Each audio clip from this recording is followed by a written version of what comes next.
ایک بزرگ فرماتے ہیں کہ ایک سنیارا تھا جس نے اپنی دکان بنائی ہوئی تھی۔ وہ اس دکان پہ کام کرتا تھا، سونا بناتا، زیورات بناتا، اور جب بن جاتے تو لوگوں کو شادیوں کے لیے یا اس کے علاوہ جو لوگ اس سے خریدنے آتے تو ان کو دیا کرتا تھا۔ تو ایک دن ایسا ہوا کہ اس کی دکان پہ ہر کسی کا آنا جانا تھا، مرد بھی آتے، عورتیں بھی آتی۔ تو ایک دن ایسا ہوا کہ اس کی دکان پہ ایک خوبصورت نوجوان عورت آئی اور اس نے کہا کہ جی مجھے فلاں زیور چاہیے، مجھے زیور دکھائیں۔ تو وہ جوہری تھا، اس نے زیور نکالا اور دکھا دیا۔ تو عورت کو پسند آ گیا، کہا کہ مجھے پہنا دیں۔ تو جب وہ عورت کو وہ زیور پہنانے لگا تو عورت نے اپنا ہاتھ زیور پہننے کے لیے آگے بڑھایا تو اس سنارے نے، جوہری نے عورت کے ہاتھ کو شہوت کی نظر سے، بری نظر سے پکڑ لیا، بالکل تھام لیا اس کا ہاتھ۔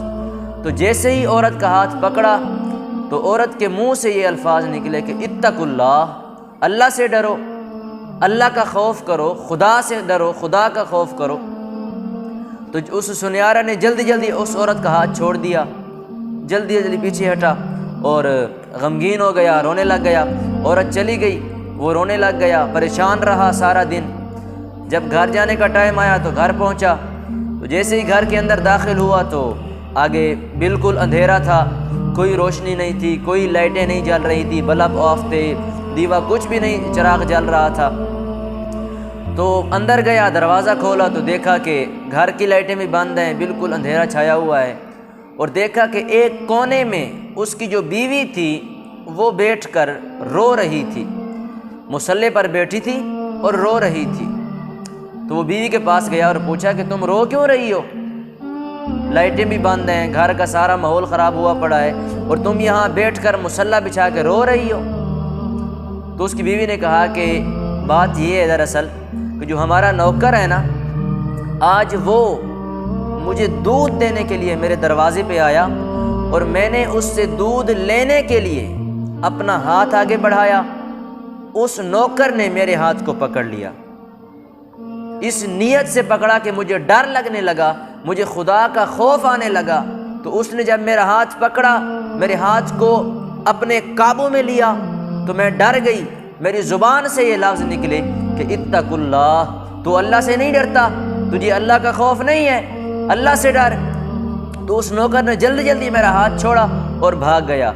تو میں یہ سوچ کر رو اس لیے رہی ہوں، مصلی بچھا کے اس لیے عبادت کر رہی ہوں، اللہ کی بارگاہ میں معافی اس لیے مانگ رہی ہوں کہ پتہ نہیں مجھ سے کون سا گناہ ہو گیا کہ آج میرے نوکر نے مجھے چھیڑا، میرے نوکر نے مجھ پر بری نظر ڈالی، تو اس لیے میں رو رہی ہوں۔ تو وہ جو نوجوان تھا، مرد تھا، وہ بھی رونے لگ گیا، ساتھ وہ بھی رونے لگ گیا، وہ پہلے سے ہی غمگین تھا، اس نے بھی رونا شروع کر دیا۔ تو اس کی بیوی پوچھتی ہے بھئی تم کیوں رو رہے ہو؟ گناہ مجھ سے ہوا ہے، غلطی میں نے کی ہے، رو تم رہے ہو، سمجھ نہیں آ رہی؟ تو اس شخص نے کہا کہ گناہ تم سے نہیں ہوا، گناہ تو میں کر کے آیا ہوں۔ اس نے کہا کیسا گناہ؟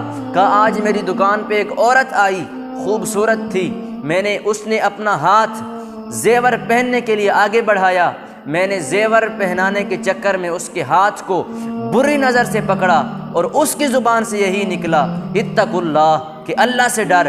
میں نے وہاں اپنی دکان پر کسی غیر کی عزت، کسی غیر کا ہاتھ پکڑا، آج یہاں میرے گھر کے اندر میرا نوکر، میرے گھر میں میرا نوکر میری عزت پر ہاتھ ڈال گیا، میرے نوکر نے میری عزت کو پکڑ لیا۔ یہ ہوتا ہے مکافات عمل۔ آج ہم اگر کسی کی عزت کو بری نظر سے دیکھیں گے، کسی کی گزرتی ہوئی عزت کو، لڑکیاں گزرتی ہیں تو اگر ہم انہیں بری نظر سے دیکھیں گے، صاف ظاہر ہے وہ کسی کی بیٹی ہوگی، کسی کی ماں ہوگی، کسی کی بہن ہوگی، تو جس کو بھی ہم بری نظر سے دیکھیں گے تو اس کا جو مکافات عمل ہے وہ ہماری فیملی پر پڑے گا۔ ہم کسی کی عزت کریں گے تو ہماری بھی عزت ہوگی، اگر ہم کسی کی عزت نہیں کریں گے، کسی کو بری نظر سے دیکھیں گے تو اللہ رب العزت حساب فرمانے والا ہے۔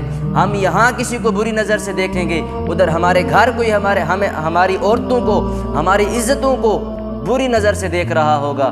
حضرت امام جعفر صادق رضی اللہ تعالیٰ عنہ فرماتے ہیں کہ جو زنا ہوتا ہے یہ ایک قرض ہے، قرض ایسا ہے کہ انسان کرتا خود ہے، زنا انسان خود کرتا ہے، لیکن اس کا جو بدلہ ہے، اس کا جو چکانا ہے وہ اس کی فیملی کے ذمہ ہوتا ہے۔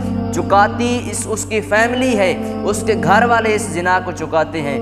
اس لیے خدارا اس زنا سے، اس عذاب سے بچیں۔ آج کا یہی سبق تھا کہ اگر کسی کی عزت کریں گے تو اللہ رب العزت آپ کو عزتوں سے نوازے گا۔ کسی کی عزت پر اگر اچھی نظر رکھیں گے، کسی کی عزت کو آپ سنبھال کے رکھیں گے تو اللہ جل شانہ آپ کی عزتوں کی حفاظت فرمائے گا۔ دعا ہے کہ اللہ جل شانہ ہمیں عمل کی توفیق عطا